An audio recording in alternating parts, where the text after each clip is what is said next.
2: no íntimo do meu ser tenho prazer na lei de Deus. Feche seus olhos. Santo Deus, que nós possamos desfrutar as delícias da Tua Palavra, Senhor, nesse momento. Quando o Senhor fala conosco, ó Deus, quando o Senhor fala conosco, tudo passa a fazer sentido. Quando o Senhor fala conosco, ó Deus, todos os problemas desaparecem. Quando o Senhor fala conosco, ó Deus, todas as coisas deste mundo perdem o sentido. E só o Senhor ocupa o lugar em nossa vida. Por isso eu te peço, ó Deus, fala conosco. Amém. Os irmãos podem sentar. Aleluia. O apóstolo Paulo, no capítulo 7, em quase todo o capítulo 7, nós percebemos um ar de cansaço nas palavras do apóstolo Paulo. Nós vemos um capítulo cheio de conflitos. Ele está passando por muitas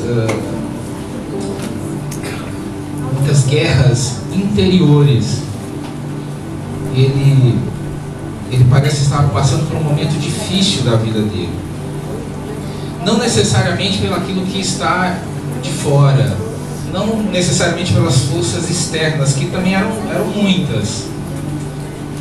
Ele tinha muitos inimigos. No Estado.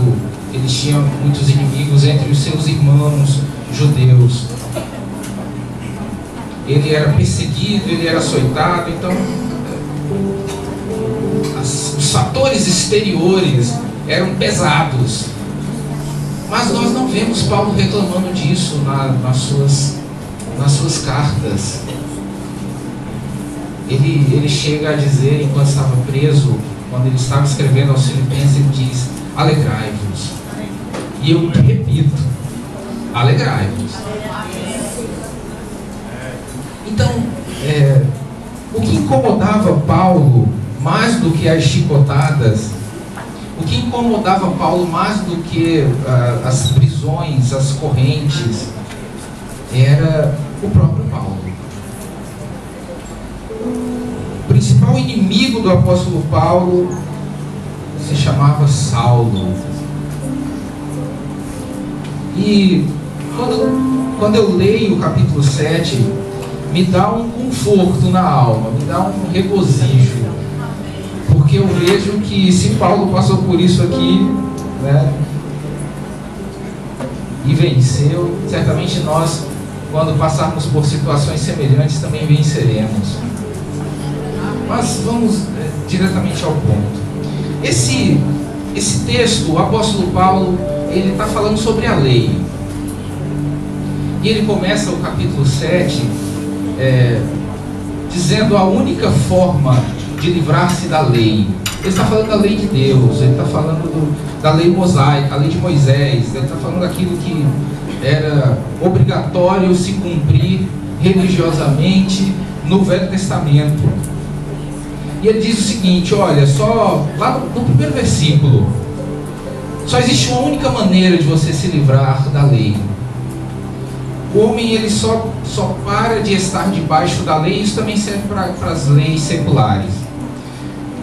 Qualquer pessoa, ela só está livre da lei em uma única condição: quando a pessoa morre.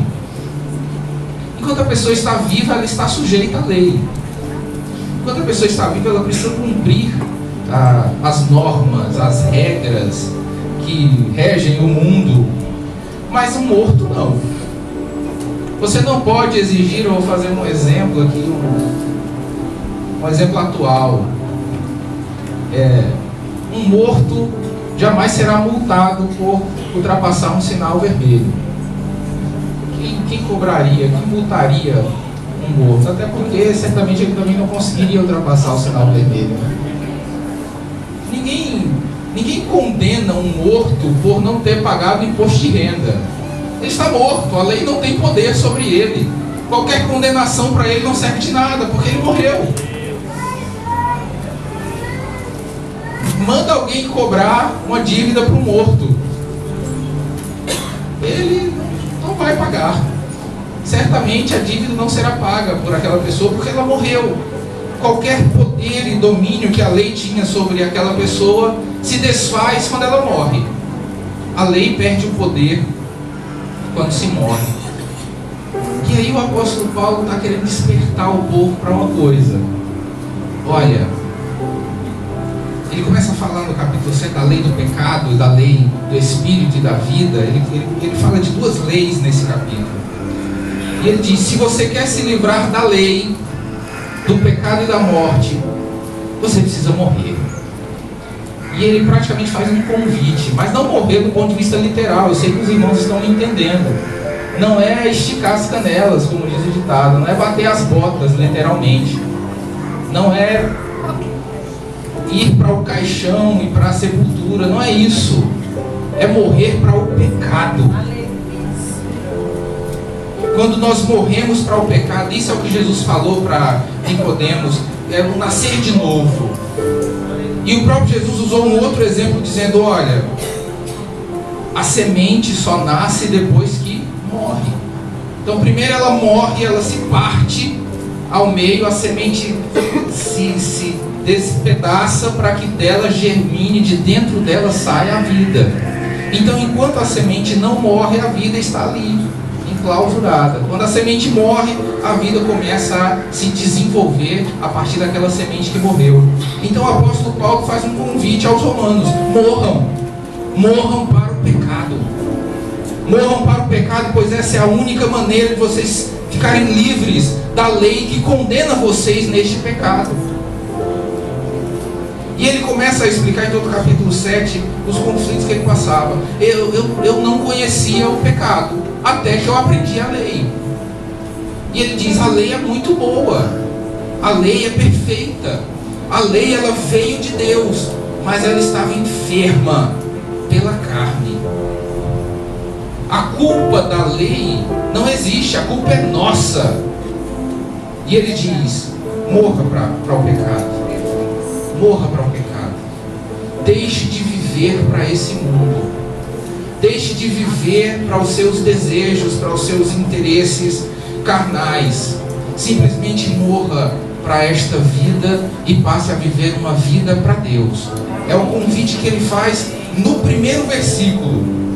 Ele começa assim: não sabeis vós, irmãos, pois que falo aos que sabem a lei, que a lei tem domínio sobre o homem por todo o tempo que vive. Depois que ele morre, não tem mais domínio.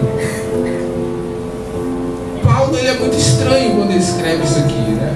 Começar o capítulo 7 fazendo um convite à morte é estranho, mas ele começa a explicar: não é morrer de verdade, é morrer para o pecado, é morrer para este mundo, morrer para os desejos carnais e viver para Deus.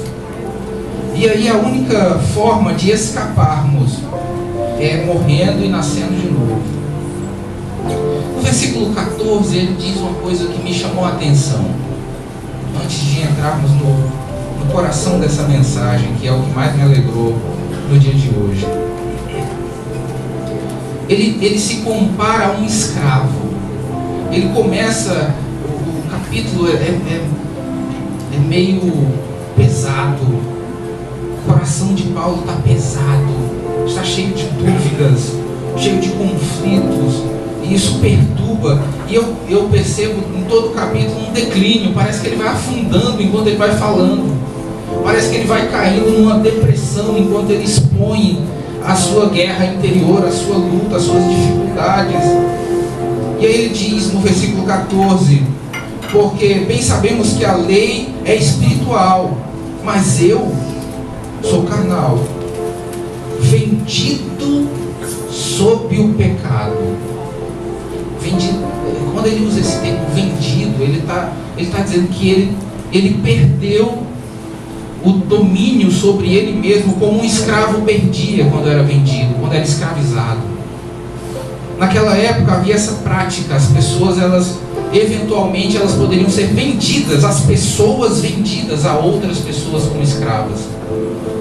E aí, a partir do momento que acontecia algum problema na vida dessa pessoa que resultava nesse estado tal de pobreza, que ela, para viver, ela precisava ser vendida para outra pessoa e passar a trabalhar para aquela pessoa como um escravo para poder sobreviver, ela perdia os seus direitos, ela não tinha mais vontade própria, ela não tinha mais poder de escolha, de decidir, hoje eu vou para a praia.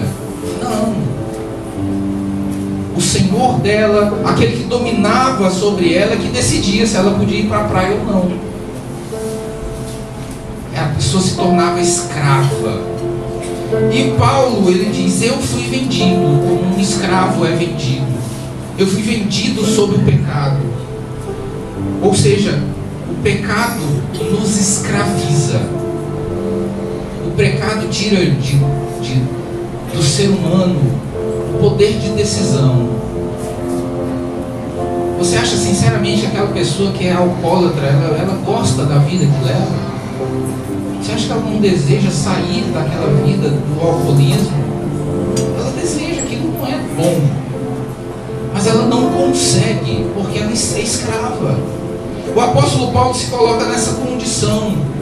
E ele descreve isso, né, nos versículos seguintes, no versículo 19, por exemplo. Ele diz: eu não faço o que eu quero.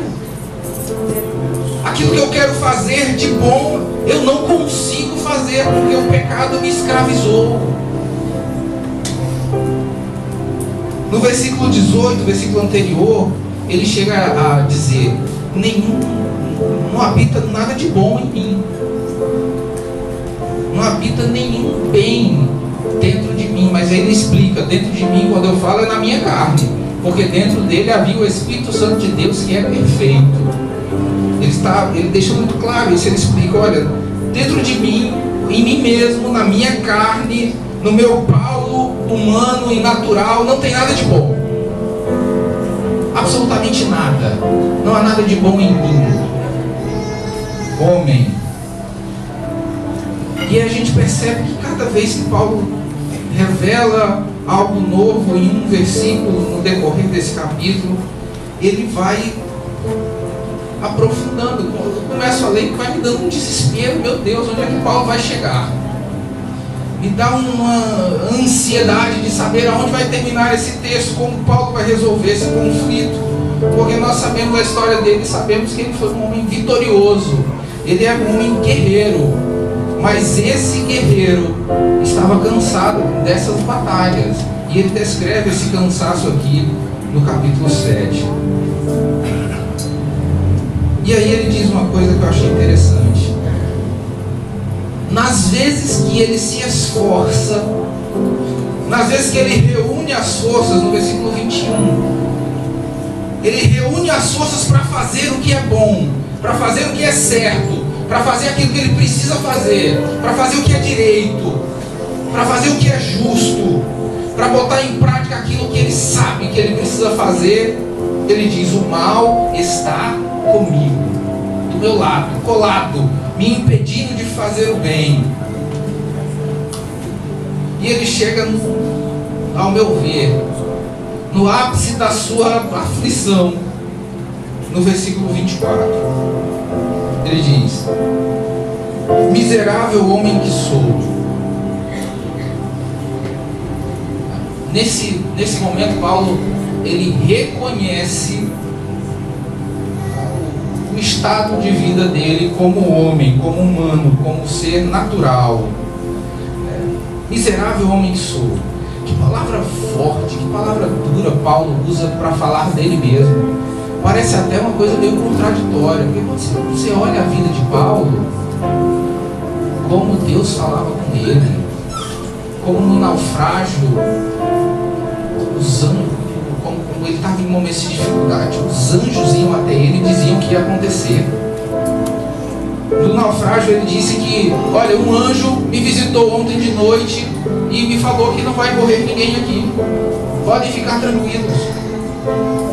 Então, um homem que era visitado por anjos, um homem que diz que subiu até o terceiro céu e viu lá coisas que ele não conseguia descrever com as suas palavras, que ele não julgava digno de abrir a boca e dizer aquilo que ele contemplou no céu. Um homem que era respeitado pelos demônios. Os demônios diziam: Jesus eu conheço, Paulo eu sei quem é, mas quem são vocês? Então, um homem que tinha uma unção, uma autoridade espiritual tremenda, um homem cujos seus lenços eram levados para os enfermos e essas pessoas eram curadas. E aí, quando eu vejo o capítulo 7 de Romanos, parece que é outra pessoa, não parece que é o mesmo Paulo. Isso nos traz para uma realidade indiscutível, uma realidade dura. Todos os homens, todas as pessoas, não importa o quanto ungidas elas são, elas passam exatamente por esses momentos de dificuldade. Elias se deitou e disse: Senhor, me mata logo, porque está difícil viver aqui. Homens usados tremendamente por Deus são apenas homens miseráveis. Existe uma atualidade, né? Talvez não seja nem atualidade, porque na época de Paulo já havia isso, né? Uns são de Paulo, outros são de Apolo, né? Sempre teve essa questão do fã-clube, né?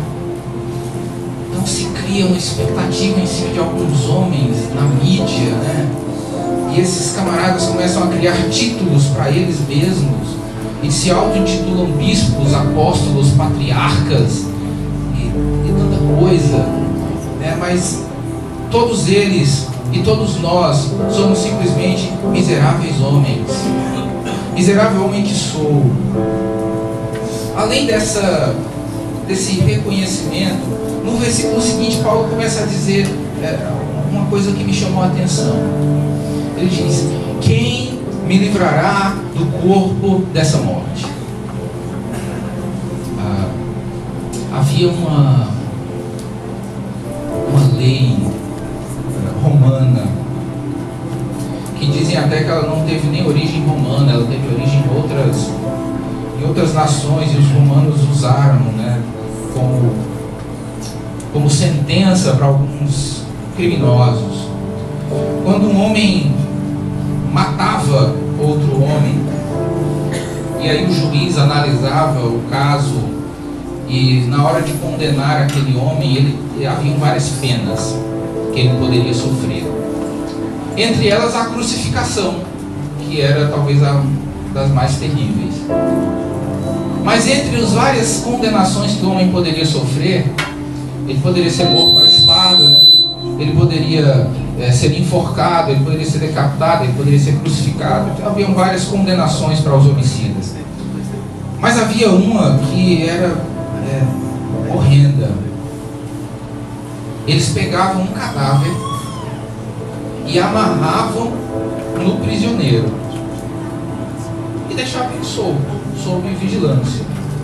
E esse homem se deslocava para os cantos, ele ia beber água com um cadáver amarrado ao corpo dele.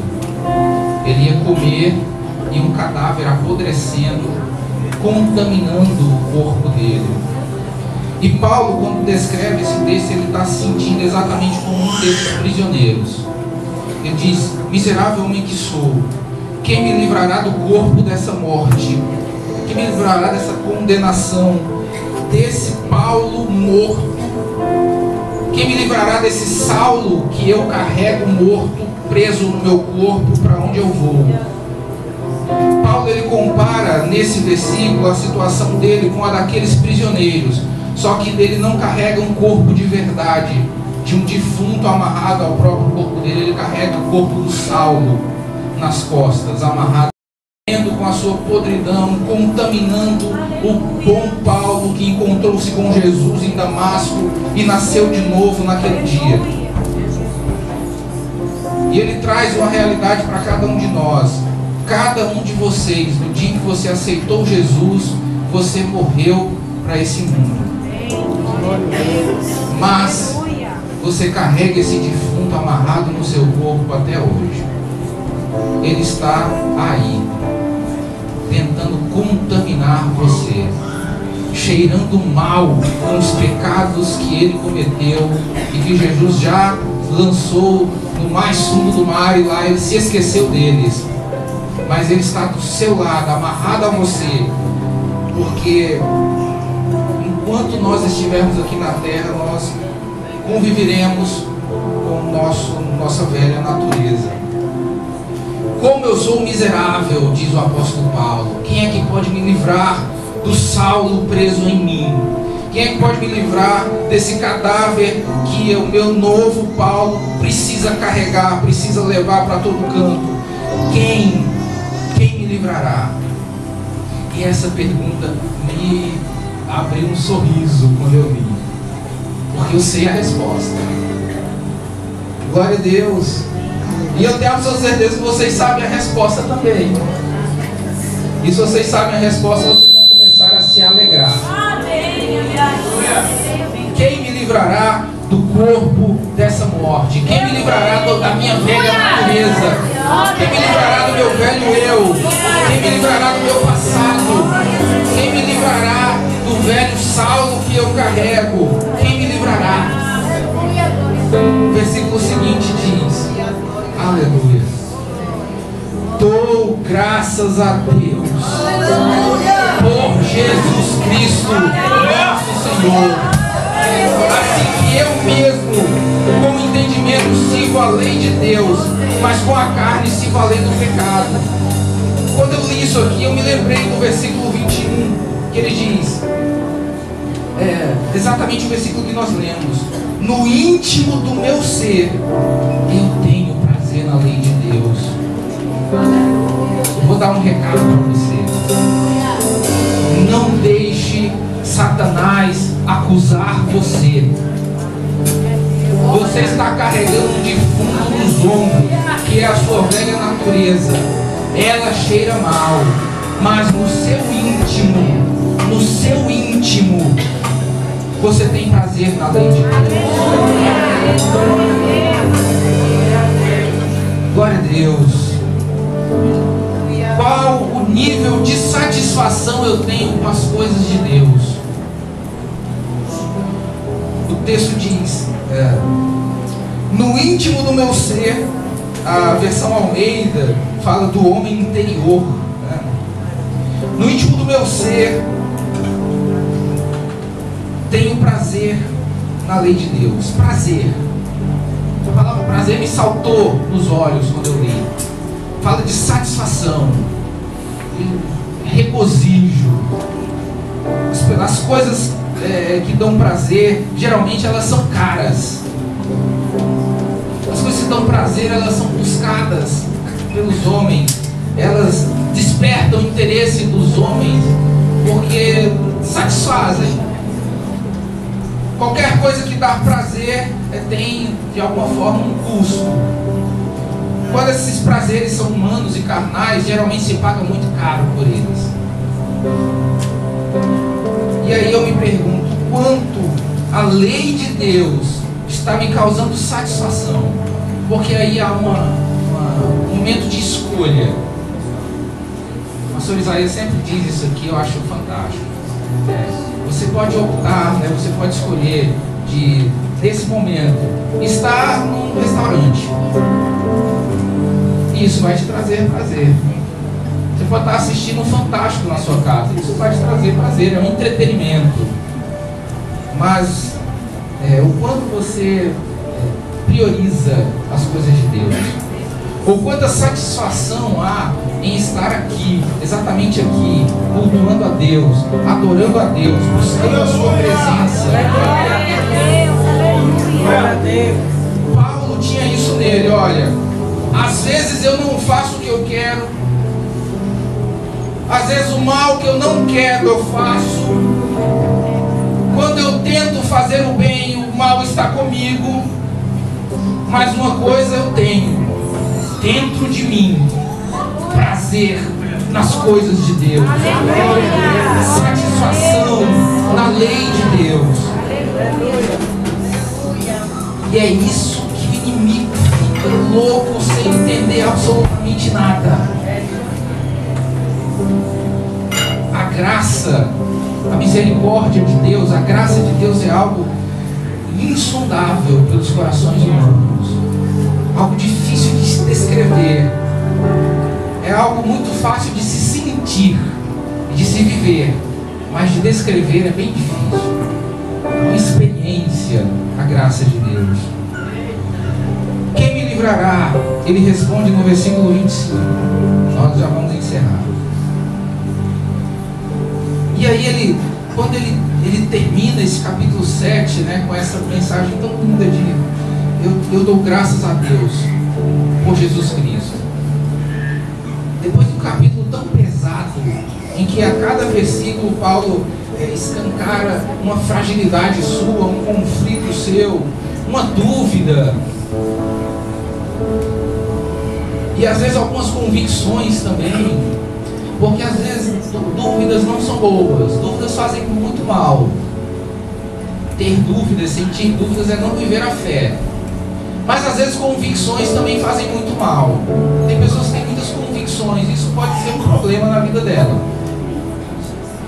Davi tinha muita convicção. Quando ele foi derrotar Golias, essa convicção foi muito boa para ele.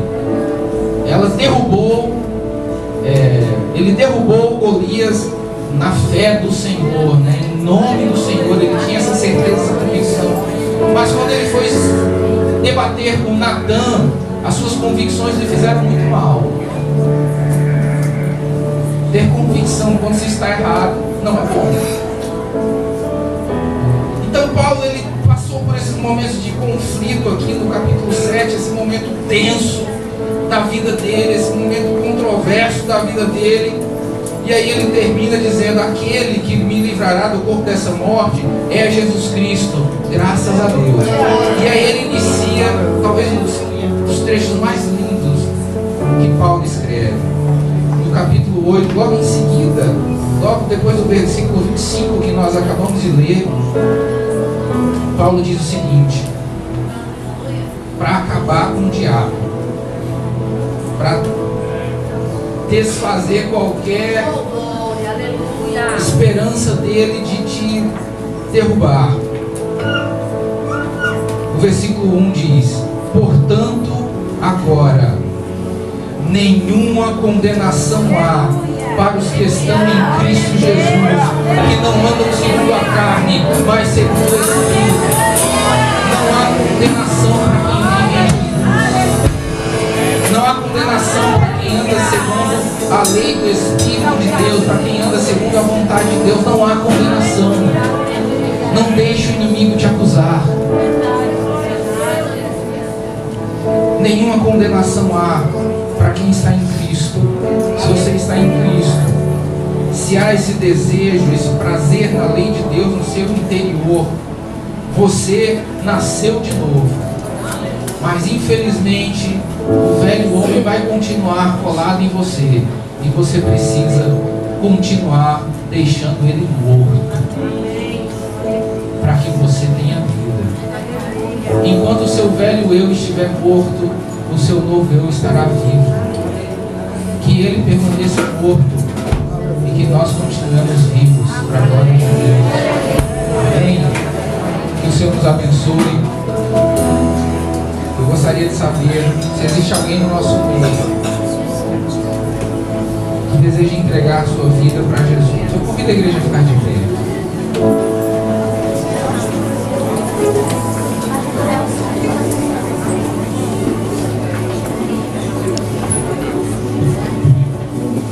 Se existe alguém no nosso meio que deseja entregar a sua vida a Cristo, viver em novidade de vida,